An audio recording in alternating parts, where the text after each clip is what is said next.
যে ফেস্টিভ্যালগুলি আছে তার জন্য আমি সবাইকে সাধুবাদ জানাই, শুভেচ্ছা জানাই। বন্ধুরা, নির্বাচনে স্বাভাবিক সাংবাদিক বন্ধুরা নির্বাচনী প্রেস কনফারেন্সে চায়।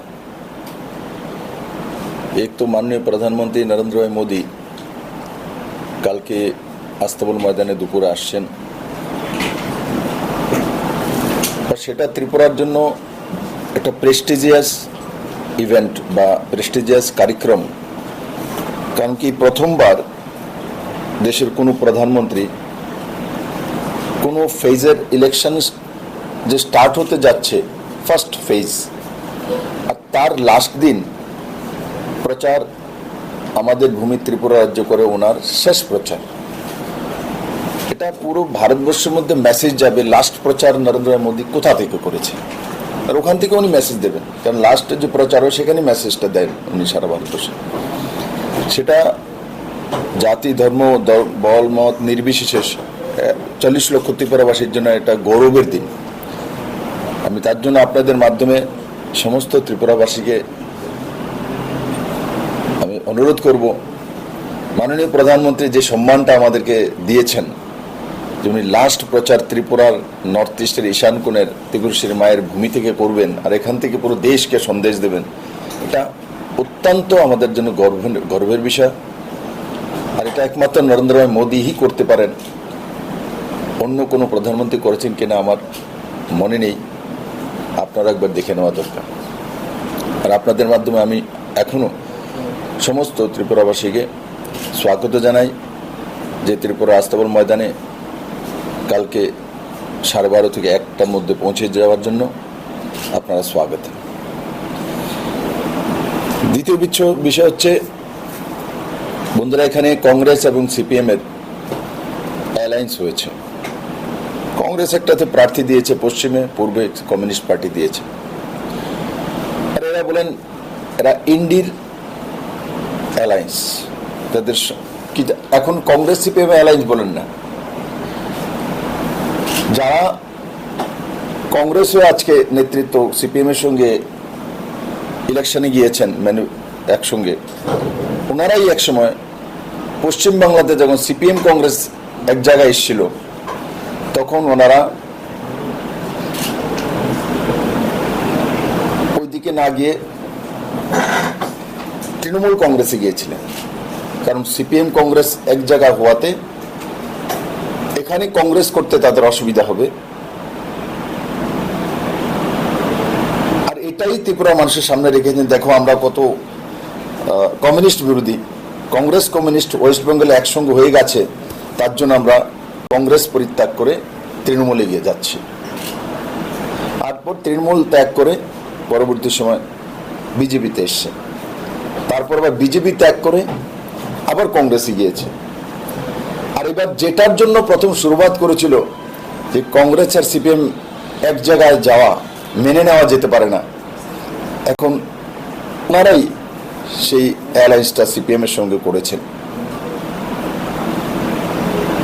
তো ইতিহাসগুলো ত্রিপুরাবাসী জানে, কিন্তু আমাদের মুখ দিয়ে বেরোনোর দরকার, সাংবাদিক বন্ধুদের মুখ দিয়ে বেরোনোর দরকার। আর এই স্থিতিতে ইন্ডির যে ম্যানিফেস্টো, আমাদের একটা ম্যানিফেস্টো রিলিজ হয়েছে, আপনারা নিশ্চয়ই দেখেছেন। আমরা মানুষের হিতে করেছি, যারা পাকা ঘর নেই তাদের জন্য 3 কোটি আরো ঘর দেওয়ার ব্যবস্থা, গ্যাসের পাইপের মাধ্যমে প্রতি ঘরে গ্যাসের কানেকশন পৌঁছে দেওয়া, এগুলো আম আদমির মূল জরুরত। আমরা ডেইলি আমাদের আগুনের প্রয়োজন হয়, রান্নার প্রয়োজন হয়, তো তার ব্যবস্থা, আমাদের উপরে ছাদ চাই থাকার জন্য, তার ব্যবস্থা। বাকি আমি ডিটেলস বলবো না, আমি সেই জায়গায় যাইব। ইন্ডির যে গঠবন্ধনগুলো ভারতবর্ষের মধ্যে আলাদা আলাদা স্টেটের মধ্যে এরা আলাদা আলাদা নিজেদের ম্যানিফেস্টো রিলিজ করে দিয়েছে। যেমন বিহারে আরজেডি আলাদা ম্যানিফেস্টো লাগু করে দিয়েছে। তো কিসের গঠবন্ধন, কিসের গঠবন্ধন? আমরাও এনডিএতে ছিলাম, আজকে থেকে না, অটলজি সরকার থেকে। আমাদের এনডিএর একটা ম্যানিফেস্টো হতো, বিজেপির আলাদা 370, আর্টিকেল 35, রাম মন্দির বিজেপির ছিল। কিন্তু আমরা যখন অ্যালায়েন্সে গিয়েছিলাম, খেয়াল আছে আপনারা জানেন যে আমরা এনডিএর একটা কমন মিনিমাম প্রোগ্রাম আমরা লাগু করেছি, ওটাতে আমাদের মূল ইস্যু ছিল। কিন্তু কাকে ইন্ডিয়ার মানুষকে আবার বেবকুফ বানানোর বিষয়। বিহারের লালু প্রসাদের সুপুত্র যে ম্যানিফেস্টো রিলিজ করেছে, সেই ম্যানিফেস্টো যা খুশি তা লিখেছে। বিহারে কুল মিলে 40টা সিট, 40টা সিট যদি ও পেয়ে যায়, ভারতের প্রধানমন্ত্রী কিভাবে তৈরি করবে? মানে যা কিছু যা লিখে দেবে, মানে এমন হালকাতে লোকসভা ইলেকশনকে নিচ্ছে, যে ইলেকশনের দ্বারা রাষ্ট্রের প্রধান নির্ধারিত হয়। এখানে কমিউনিস্ট আর কংগ্রেসের অ্যালায়েন্স, হাত চেনে ভোট দেবেন, কিন্তু কমিউনিস্টের আলাদা ম্যানিফেস্টো। ও সবচাইতে খতরনাক যেটা দুর্ভাগ্য, যে কমিউনিস্টদের ম্যানিফেস্টোর মধ্যে অনেক কিছু আছে, কিন্তু সবচেয়ে দুর্ভাগ্য সিকিউরিটি ম্যাটার্স, তার মধ্যে দ্বিতীয় যে point, complete elimination of nuclear weapons and other weapons of mass destruction including chemical and biological weapons. এ তো পাকিস্তানের ভাষা। अटल बिहारी वाजपेयी भारत रत्न पूर्व प्रधानमंत्री पोखरण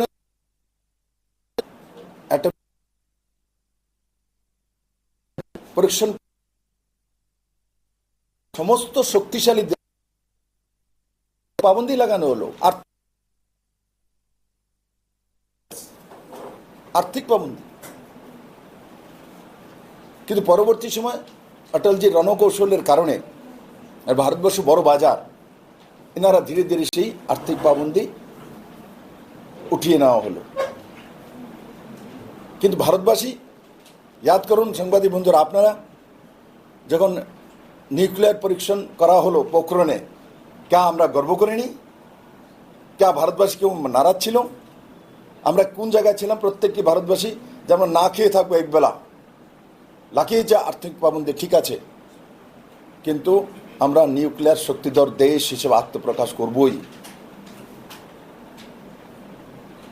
আর কমিউনিস্ট ম্যানিফেস্টো তো ক্লিয়ার বলছে যে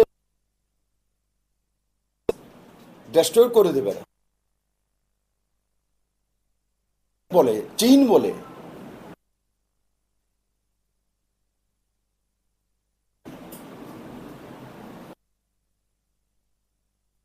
থাকা উচিত নয়। যারা কমিউনিস্ট পার্টির নেতৃত্ব, এদেরকে অন্য দেশে চলে যাওয়া উচিত। এদেরকে অন্য দেশও জায়গা দেবে না, চীনে 1 ঘন্টা জায়গা এদেরকে দেবে না। আজকে আমি আপনাদের মাধ্যমে ত্রিপুরার জনতার কাছে এসেছি, চিনুন এদেরকে। আপনার দেশ পরমাণু শক্তিধর দেশ, দুনিয়ার মধ্যে শক্তিশালী দেশ ভারত। ইকোনমিক্যালি ভারত আজ 5ম ইকোনমি দুনিয়ার মধ্যে। সেলফোন উৎপাদনে আমরা 2য় স্থানে আছি, স্টিল উৎপাদনে আমরা 3য় স্থানে আছি, দুধ উৎপাদনে আমরা 1ম স্থানে আছি, মোটা আনাজ উৎপাদনে আমরা 1ম স্থানে আছি, অটোমোবাইল উৎপাদনে আমরা 3য় স্থানে আছি দুনিয়ার মধ্যে। এই স্থিতিতে এই ধরনের ম্যানিফেস্টো রিলিজ করা মানে টোটালি, আমি আপনাকে যে পেজটা আপনাদেরকে দিয়ে দেওয়া হবে, টোটালি আপনি যখন পড়বেন আপনার মাথা খারাপ হয়ে যাবে যে আমাদের যত বেস আছে আর্মিদের, সমস্ত বেস এরা গুটিয়ে নিয়ে আসবে। মানে ভারতকে শেষ করে দেওয়ার বন্দোবস্ত। ভারতের মানুষ ওনারাদেরকে পছন্দ করছে না, ওদেরকে ভোট দিচ্ছে না, তার জন্য ম্যানিফেস্টো রিলিজ করেছে। এই ম্যানিফেস্টো রিলিজ করে পাকিস্তানকে আর চীনকে খুশি করার জন্য, ওখান থেকে না ওনাদেরকে ফান্ডিং করা হয়। কি অবস্থা! দেশ বিক্রি করে খাবো। আরে আমরা মরে যাব, তবু দেশের রাষ্ট্রের সিকিউরিটির সঙ্গে কম্প্রোমাইজ করবো না। দরকার হলে এক ভালো না খাবো, স্বাভিমানে থাকবো। উই আর ইন্ডিয়ান, আমরা ভারতবাসী। এ দেশ গান্ধীর দেশ, এ দেশ সর্দার বল্লভ ভাই প্যাটেলের দেশ, এ দেশ নেতাজি সুভাষচন্দ্র বোসের দেশ, রবীন্দ্রনাথের দেশ, বিবেকানন্দের দেশ। আর এই দেশে এসে কমিউনিস্ট 2024-এ যখন গুগলের জামানা, তখন এই ধরনের ম্যানিফেস্টো রিলিজ করে, আমি বাকিগুলো পড়ছি না, সবগুলো পড়লে আপনাদের ভয় লাগবে, আতঙ্ক লাগবে, মনে হবে যে কোন আতঙ্কবাদী এটা রিলিজ করেছে। কোন রাজনৈতিক দল কিভাবে এইসব ম্যানিফেস্টো রিলিজ করতে পারে? আমি ধিক্কার জানাই এবং ত্রিপুরার মানুষের কাছে আমি আবেদন জানাই, এই ধরনের জোট, এই ধরনের অনৈতিক ভাবনা, রাষ্ট্রবিরোধী ভাবনা, তাদেরকে ধিক্কার জানান আর এই ইলেকশনে তাদেরকে সঠিক রাস্তা দেখান। আর আপনাদের মাধ্যমে এ রাজ্যের কমিউনিস্ট পার্টির সবচাইতে বয়োজ্যেষ্ঠ নেতৃত্ব, যিনি 4 বার মুখ্যমন্ত্রী ছিলেন, কথায় কথায় বারবার সংবিধান বাঁচানোর জন্য এবার উনি হাতচিহ্নে ভোট দেবেন। উনি রাষ্ট্র বাঁচানোর জন্য, রাষ্ট্রের অস্তিত্ব বাঁচানোর জন্য, ওনার ম্যানিফেস্টো কি রাষ্ট্রের অস্তিত্ব বাঁচাচ্ছে? ওনার ম্যানিফেস্টো কি সংবিধান রক্ষা করছে?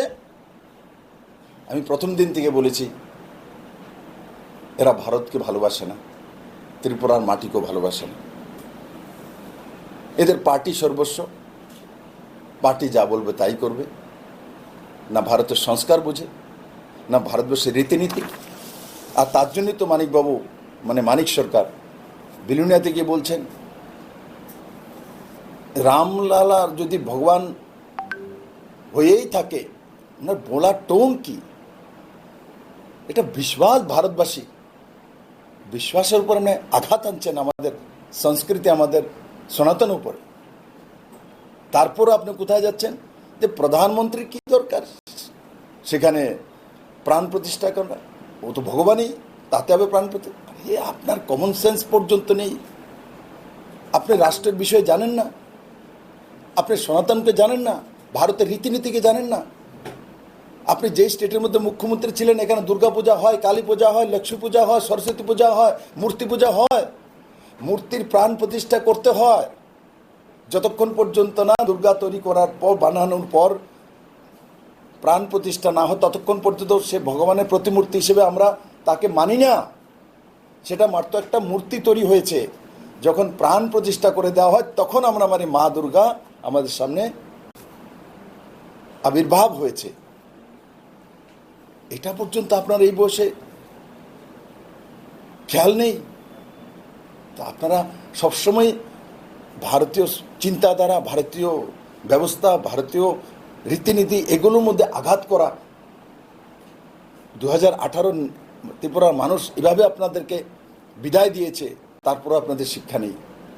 আপনারা আবার ত্রিপুরাকে ওই আপনাদের এই ঘিসা পিটা অমানবিক মেকানিক্যাল ব্যবস্থার দিকে নিয়ে দিতে চাইতেন। আজ ত্রিপুরা রাজ্য এক আশার আলো দেখেছে, নজওয়ানরা নিজেরা কাজ করতে শিখেছে।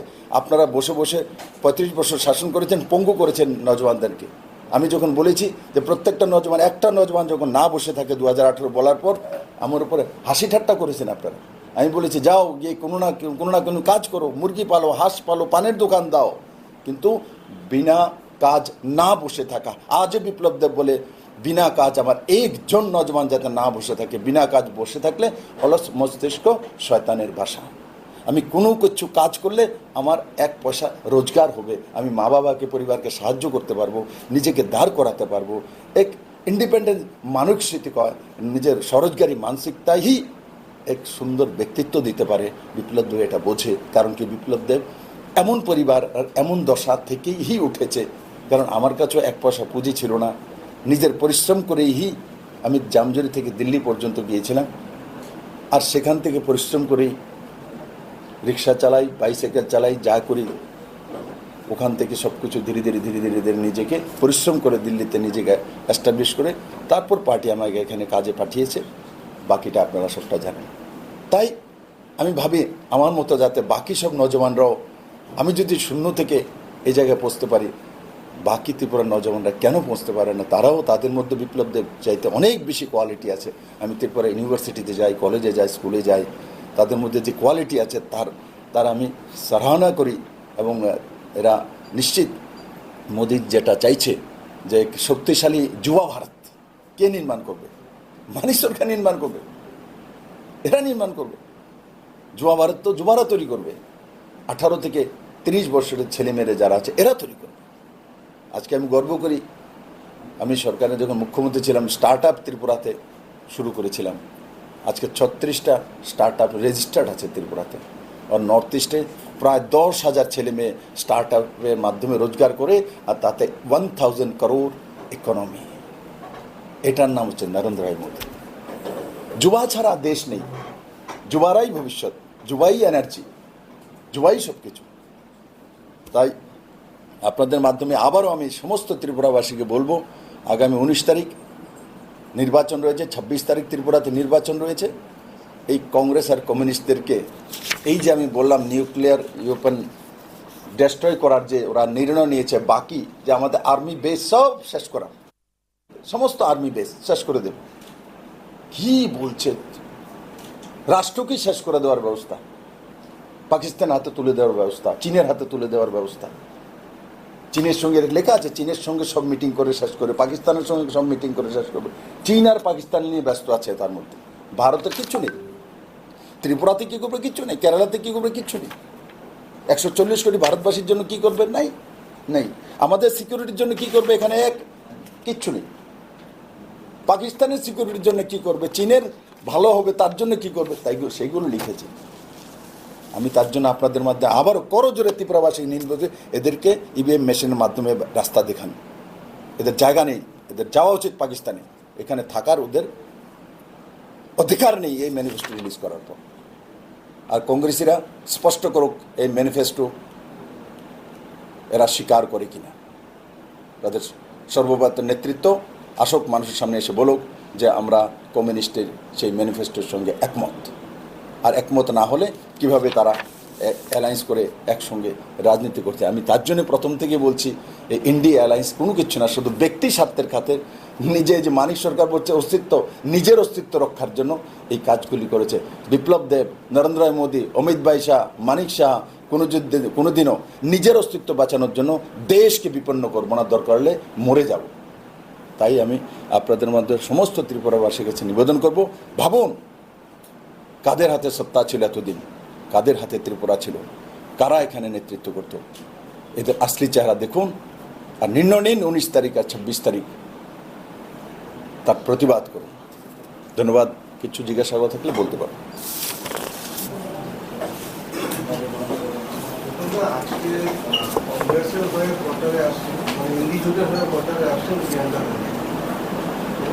ভালো হয়েছে তো, যে প্রচারে আসছে ওনাকে জিজ্ঞাসা করো। নিউক্লিয়ার ওপেন ডেস্ট্রয় করার নির্ণয় নিয়েছেন ম্যানিফেস্টোর মধ্যে। ভারতবর্ষের সমস্ত এয়ার বেস, সমস্ত আর্মি বেস, যেখানে ভারত মহাসাগর হোক, বঙ্গোপসাগর হোক, যেখানে আছে সবগুলো গুটিয়ে নেবে। ইউএনের সঙ্গে কোনো ইয়ে করবে না, ইউএসের সঙ্গে করবে না, রাশিয়ার সঙ্গে করবে। এইগুলো যে লিখেছে এইগুলো জিজ্ঞাসা করুন না ওনাকে, স্পষ্ট করে। ভালোই তো হয়েছে উনি এসছেন। সেরকম কোনো প্রভাব কি দেখা যাবে? কারণ BJP already Amit Shah ready সভা করে গেছে, আগামীকালে প্রধানমন্ত্রী আছে, সেই জায়গায় দাঁড়িয়ে প্রচারের টেক্কা দেওয়ার ব্যাপারটা কিরকম হবে? ইভিনিং ওয়াক করার জন্য আসছে। এখানে ত্রিপুরা তো অনেক লোক করে, তোমরাও করো ইভিনিং ওয়াক, আপনারাও করেন, ওনারাও করার জন্য আছে ইভিনিং ওয়াক করেন। আপনারা গিয়ে সঙ্গে আপনারাও যান, ওয়াক করলে শরীরটা ভালো থাকবে। আমি তো করি 5-7 কিলোমিটার ঘুরি।